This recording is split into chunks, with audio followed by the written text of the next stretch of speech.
Donc bonjour, on voit ici la correction de l'exercice 4, page 119, pour appliquer la formule du calcul de l'aire d'un disque. Alors, on vous propose dans l'exercice 4, 4 disques différents, donc à chaque fois avec des rayons ou des diamètres différents. Et pour chacun, vous avez 2 calculs à faire. Vous devez calculer la valeur exacte de l'aire du disque, d'accord? Donc la valeur exacte, je vous rappelle, c'est celle pour laquelle on laisse pi dans le calcul, dans le résultat final. Et après, on vous demande une valeur approchée au dixième près.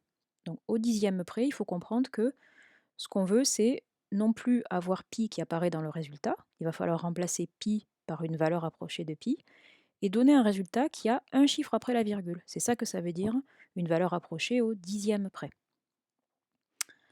Alors, on y va pour la correction. Donc attendez, on va essayer de montrer question par question. Voilà. Alors, pour le premier disque, on nous donne, donc là, le premier, c'est facile, on nous donne le rayon. Donc je vous rappelle la formule de l'aire d'un disque, c'est pi multiplié par le rayon multiplié par le rayon. Donc si vous avez le rayon, tout va bien.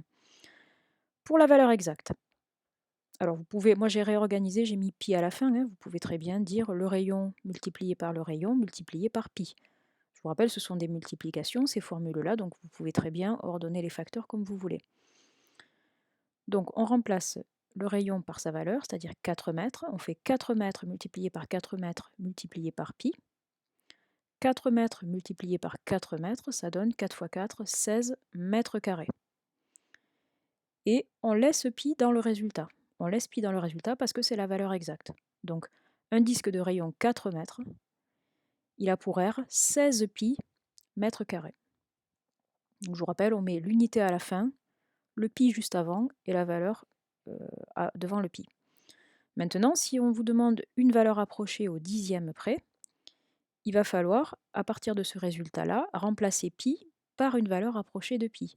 Donc une valeur approchée de pi, ça peut être 3, ça peut être 3,1, c'est un peu plus précis, ça peut être 3,14, c'est encore plus précis.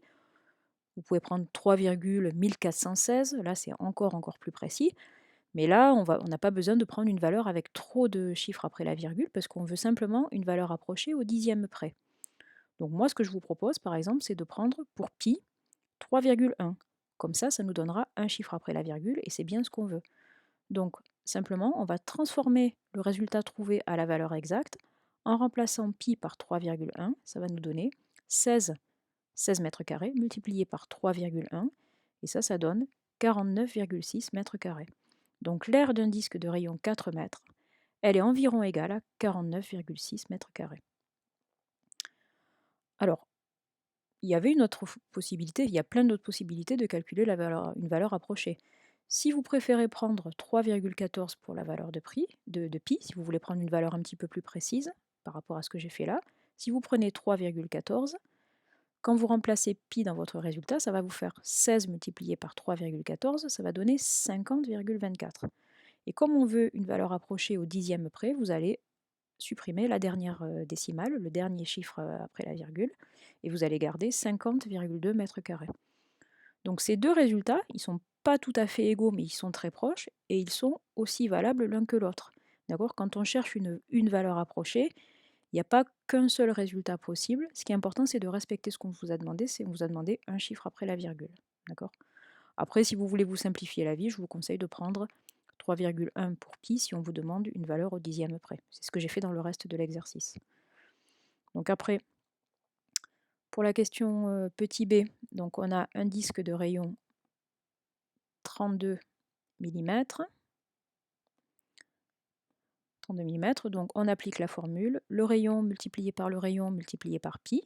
32 mm multiplié par 32 mm, ça donne 1024 mm².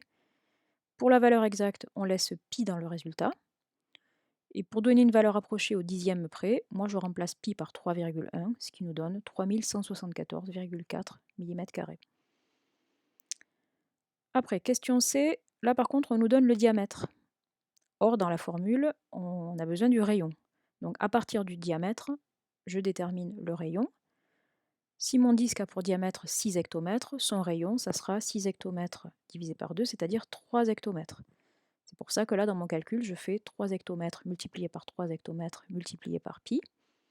Ça me donne en valeur exacte 9 pi hectomètres carrés.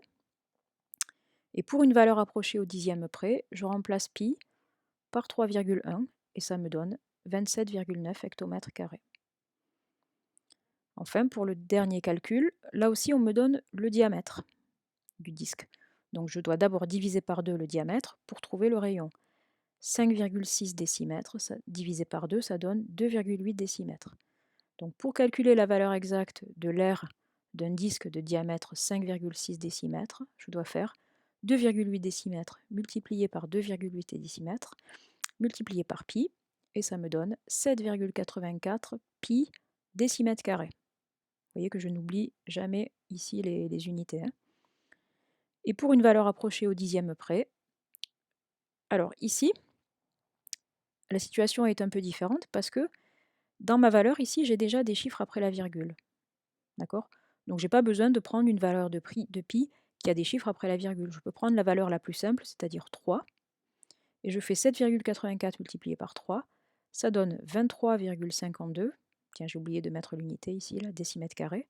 Et comme on me demande simplement une valeur approchée au dixième près, je peux abandonner le chiffre des centièmes ici et me contenter de 23,5 décimètres carrés.